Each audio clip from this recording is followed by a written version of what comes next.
Welcome back to the 17 News at Sunrise podcast, where we share your news on your schedule. Working in the spirit of the Golden Empire, this is 17 News at Sunrise. Good morning. As of midnight, the state's stay-at-home order is in effect for our area. We'll break down what the new guidelines say and how some local businesses are pushing back against the governor's latest order. This is a critical week for the COVID-19 vaccine. An FDA advisory panel will meet to consider approving the Pfizer COVID vaccine. How soon Americans could begin receiving it? Coming up. And checking in with a local eye doctor who battled COVID-19 and almost didn't make it. But this Christmas, he has plenty to be grateful for. 17's Robert Price shares his story on this Monday, December 7th, 2020. Good morning, 5 a.m. Good to have you with us. I'm Maddie Jansen here in studio along with Alex Fisher. And what a beautiful weekend we saw. It was like early fall. It really does not feel like December quite yet. And happy to report we finally got all of our Christmas lights up with this nice weather. Yeah, it's about time now, Matt. I know. I think mine's been up for about a month. Kevin's, of course, been working on his for a while. But yeah, it's been a little weird because I'm just waiting for some rain, something to bring us a little bit of a winter wonderland, I guess. Let's turn things over to Kevin Charette, who has a look at our forecast. And Kev, where is the rain? Well, I don't think this will be a Christmas to remember, that's for sure, in terms of any major weather. As of right now, it doesn't look like anything is really headed our way. It was a great weekend. Temperatures were in the 60s, and then overnight we got chilly, and this morning we're a little chilly out there as well. We do have a little bit of cloud cover to the east of us right now. As we show you the satellite and radar, there is a disturbance that's going to continue to ride south near the Baja Peninsula throughout the day, and it's right on the edge of Kern County. So we do have a little bit of cloud cover into the Tehachapi area, bleeding over the mountains into the east side of Bakersfield at this time. Not looking at any rain or anything like that. In fact, as the system continues to head south today, we'll start to see clearing skies. But some areas may start out with a little bit of cloud cover. 43 degrees on the temperature right now. We've got an east-northeast wind at 6 miles per hour. As we take a look at the temperatures today, we'll be right near 61. So kind of a carbon copy from what we were seeing over the weekend, starting out in the 40s. And then we've got 48 in Tehachapi right now. An east-southeast wind at 16. You are expecting to see a little bit of a wind out there. The fire weather warning still in place now. That was reissued because of these winds we'll see today and just such a dry air mass around the mountain regions. The strongest of the winds right now over the Grapevine, and we've got also that breeze over the 58, and the fire weather warning in place until tomorrow at 12 p.m. Here's a look at the temperatures this afternoon for the valley. Again, starting out in those 40s, and then we'll be looking at the 50s this afternoon. We'll talk more weather coming up in just a little bit. For now, we'll send it back to you guys in the studio, both of you. All right, thanks so much, Kev. Well, this morning, Kern County is waking up under lockdown. As of midnight, the state's stay-at-home order is in effect for our area. Bars, wineries, personal services, and hair salons will have to close. However, this new order does not change the guidance for schools already open. You'll still be able to go out shopping, but retail will have to cut capacity to just 20%. Then there are restaurants left in a tough position. Although they'll still be able to stay open, they cannot serve people indoors or out. That will almost certainly reduce business, and some may not survive this shutdown. That's why more than a dozen local restaurants have decided to sue the governor. 17's Perla Shaheen has the story. It is what it is. There's nothing really we can do to argue with it at this point. We're kind of just following the guidelines that we've been told. Others are pushing back. 19 local restaurants will soon file a lawsuit against Governor Gavin Newsom. These restaurants include Casey's Steakhouse and Hungry Hunter, and they employ more than 400 people. Their claim is that the governor cannot take their business without compensating them. But experts are urging Californians to comply. You know, I don't think California has a choice at this moment. You know, governors and mayors across this great country want to make sure that hospitals are available to every American that needs care. The governor says any regions with less than 15% ICU capacity must implement the stay-at-home order. San Joaquin Valley's ICU capacity dropped by 2% overnight. It's now at 6.6%. That's lower than any other region in the state. If we had all worn our masks, if we had not gathered outside of our household, your governor would not be making these recommendations at this point. The stay-at-home order means restaurants can only open for takeout or delivery. All bars, breweries, personal services, and hair salons are supposed to shut down completely. And the stay-at-home order comes as we learn of another 1,200 people testing positive for coronavirus over the weekend. And that brings our average to more than 450 cases a day. But that number is almost certain to rise as more than 600 people tested positive on November 30th. That's the Monday after Thanksgiving. So here's a look at the numbers you can see right here. So you can see our first surge back in July. We are getting very close to surpassing this surge over the summer months, and we could surpass that in the coming weeks if trends continue. So just like what I was talking about, our current average right now is 454 cases, but this is the number that I really want you to pay attention to right now. 649 people testing positive for coronavirus on November 30th, the last day of November. That is the highest number of daily cases that we've seen since early to mid-July. So that just shows you how many people are testing positive as this virus continues to run rampant in our community. Now, the concern that our health officials have is about our hospitalizations, and unfortunately, we're seeing our hospitals increase significantly. Just yesterday, hospitalizations surpassed 200. So that is definitely a very big concern that our health officials have as we continue to see not only this virus run rampant in our community, but as we start to see this spike in cases, later on we start to see the spike in hospitalizations as well. Then we start to see the spike in ICUs as well. So we'll continue to follow that for you. Meantime, we've learned COVID-19 ranked as the leading cause of death in the United States last week. Researchers at the University of Washington announced their findings 3 days ago.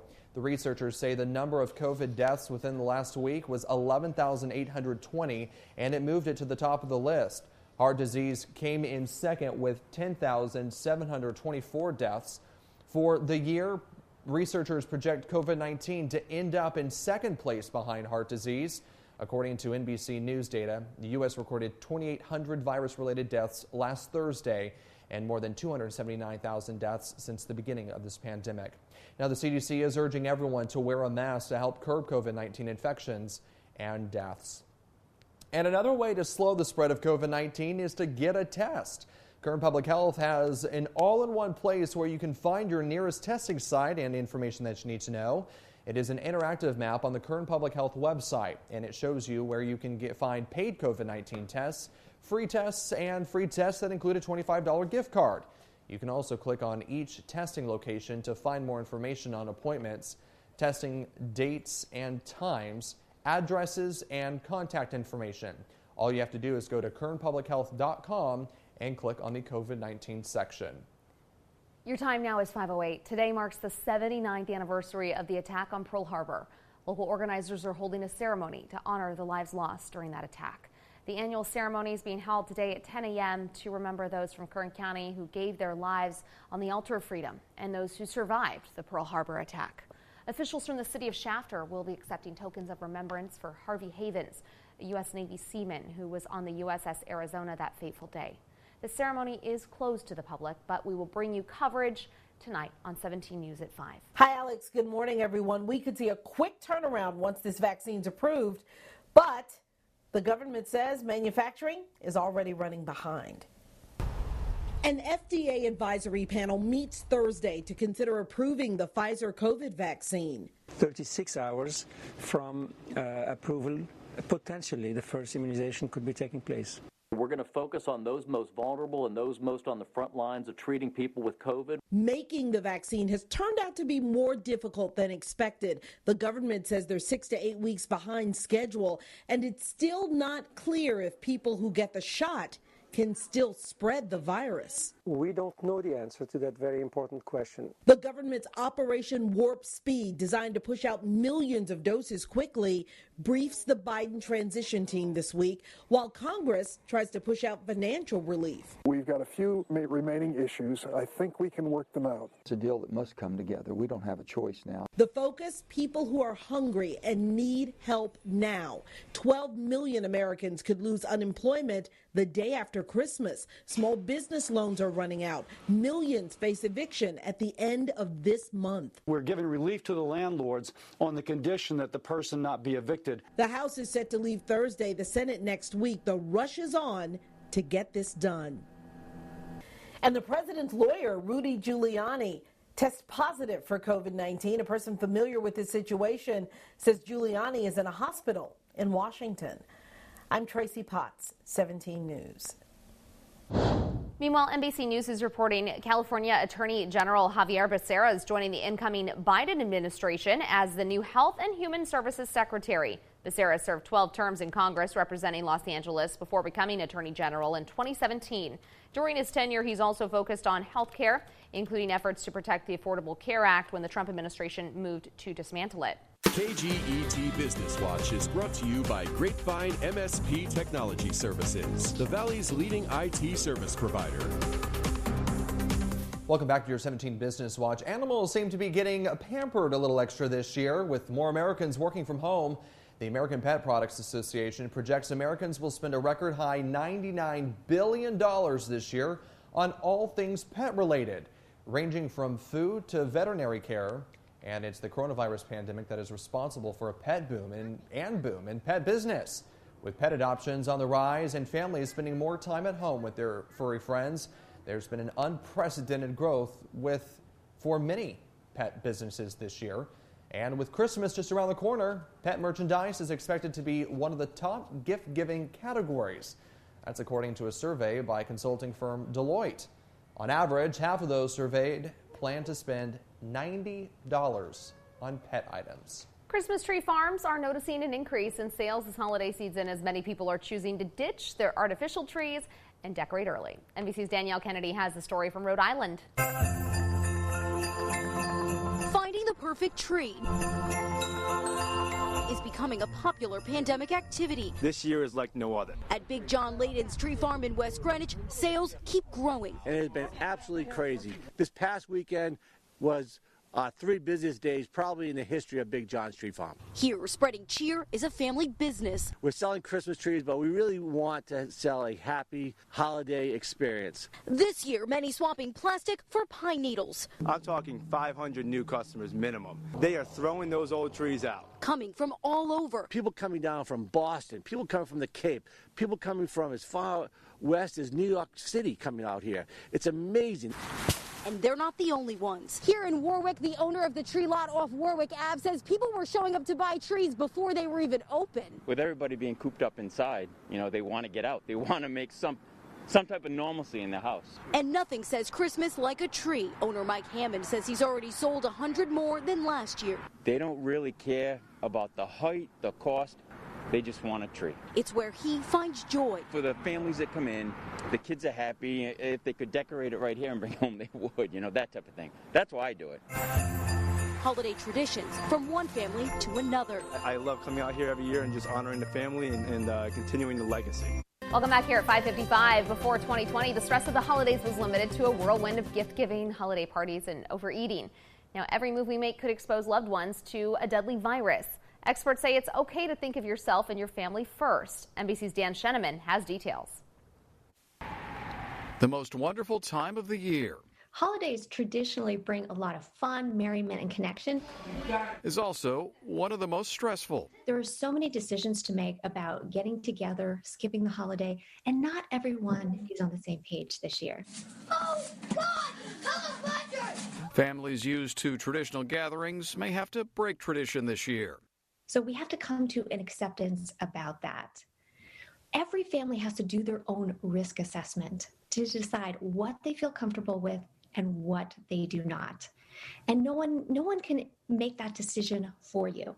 Holiday gatherings may be smaller or virtual, but Amy Morin of Very Well Mind says challenges are a chance for creativity. That might mean that you video chat with your family on the holidays. It might mean that you send gifts in the mail rather than exchange them in person. Or it might be about creating some new traditions this year, too.